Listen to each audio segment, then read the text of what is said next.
अस्सलाम वालेकुम, मैं हूँ फ़हीम इरशाद। अच्छा जी, एक बच्चा, छोटा बच्चा अपने दादा के पास आता है और उनसे पूछता है कि ज़िंदगी की क्या कीमत है।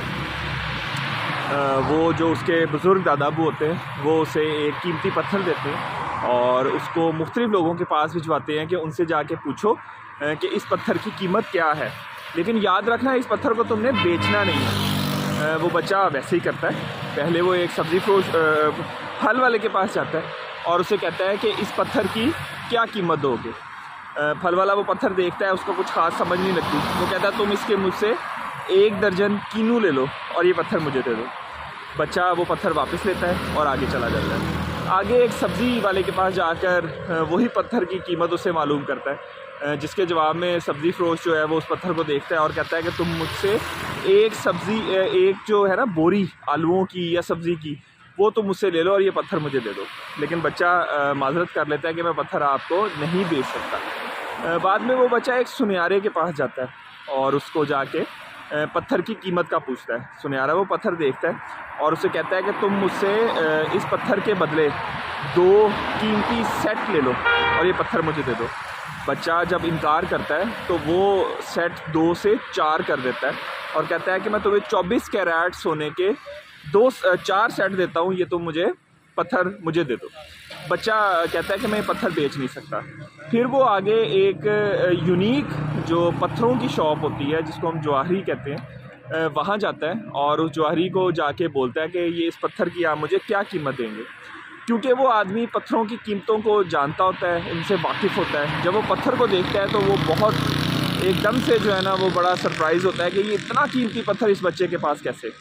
वो उसे कहता है कि बेटा, अगर मैं अपनी पूरी दुकान बेच भी दूँ, मेरे पास जितनी मालो दौलत है ये सारी भी मैं दे दूँ, तब भी मैं इस पत्थर की कीमत जो है ना वो तुम्हें नहीं दे पाऊँगा। ये इतना नायाब और इतना कीमती पत्थर है। ये कह के बच्चा वो पत्थर वापस लेता है और अपने दादा के पास वापस आ जाता है। उसको समझ नहीं लगती कि एक ही पत्थर की इतनी मुख्तलिफ़ कीमतें कैसे लग सकती हैं।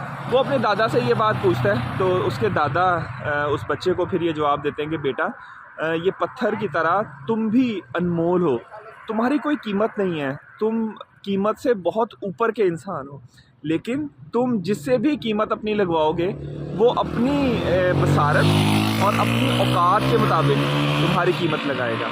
जो तो तुम्हें समझ आएगा, जो तुम्हारी वैल्यू को समझता होगा, तुम्हारे अंदर के यूनिकनेस को समझता होगा, उसको पता होगा कि तुम्हारी क्या कीमत है और तुम कितने नायाब हो। जितने भी पेरेंट्स मेरी ये वीडियो देख रहे हैं, मेरी उन सब से गुजारिश है कि हम भी अपने बच्चों को अनमोल जानें, उनको यूनिक जानें।